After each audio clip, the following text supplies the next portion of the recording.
It's the last editorial meeting before recording the weekly show. So we show this. In New Delhi, the News Laundry editorial team dissects the headlines of India's mainstream media. On the menu, 24-hour news coverage of the war between Israel and Hamas. She goes to the Wall of Sorrow and she's basically doing a tour guide thing, like what is this? Then she's asking someone to sing a Bollywood song. Banisha Pandey is managing editor. Her satirical program is unique in India, broadcasting every Saturday on the internet. She's taken on the role of media watchdog, something the ruling Hindu Nationalist Party and its supporters don't like, as well as major media groups close to the far-right Prime Minister Narendra Modi.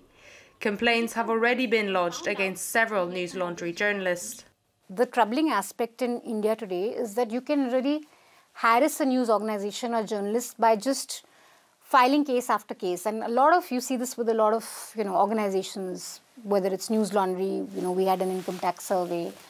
You've had journalists fighting defamation cases. So more than crimes, it's really to beat down the person. We don't have an army of lawyers that can just sit and we can engage them for years and years on legal battles. So it's a drain on our resources. It's a drain on our time. Heavy-handed attacks that are becoming more frequent these past few months. Income Tax Department is carrying out a survey at the BBC offices in both Delhi and in Mumbai. In February, the BBC's offices in India were raided. The official reason, a tax inspection that lasted over 2 days, just a few weeks after the channel broadcasted a documentary implicating Narendra Modi in deadly religious riots in 2002. More recently, the police have made a surprise visit to the NewsClick offices, confiscating electronic devices, questioning dozens of journalists and arresting the founder. He's accused of receiving Chinese funds. This vast operation was carried out under a draconian anti-terrorism law that makes bail almost impossible. The founder of the website is still behind bars.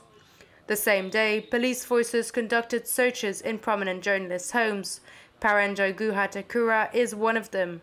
He believes the leftist content of the articles is the real reason behind the raids. Never before have hundreds of police persons visited the homes of about 80 individuals at 6:30 in the morning and thereafter seized the personal electronic devices of these individuals, mobile phones, laptops, hard drives. They kept asking us same set of questions. The reportage on the Hindu-Muslim riots in early 2020 in Delhi, the coverage of the farmers' agitation. This government has not just been intolerant, it's been downright vengeful. NGOs regularly denounce the use of these strict anti-terrorism laws to target journalists. In the northern state of Jammu and Kashmir alone, 6 journalists have been jailed without a fair trial. Very few of them dare to speak out about their working conditions, fearful of retribution. This journalist is the only one who agreed to speak to us. For safety reasons, he wishes to remain anonymous. We are targeted because of our investigations into corruption and the Kashmiri police, whether it be about extrajudicial killings or unwarranted detentions. Any conversation I have with you could be my last. In the back of your mind, you're always thinking that whatever you're talking about is being listened to, that everything is being recorded, and that there's someone who's always watching. This climate of fear is exacerbated by social media. This analyst has been following these trends over the years and found that threats against journalists have become a daily occurrence.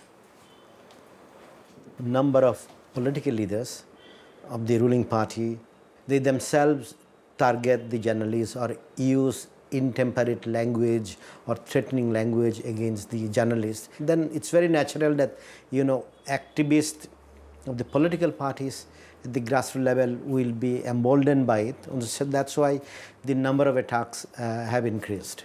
you could see that there is a sense of impunity. India now ranks 161st out of 180 countries in the Reporters Without Borders Press Freedom Index, a ranking ignored by the Hindu nationalist government, who have left our interview requests unanswered.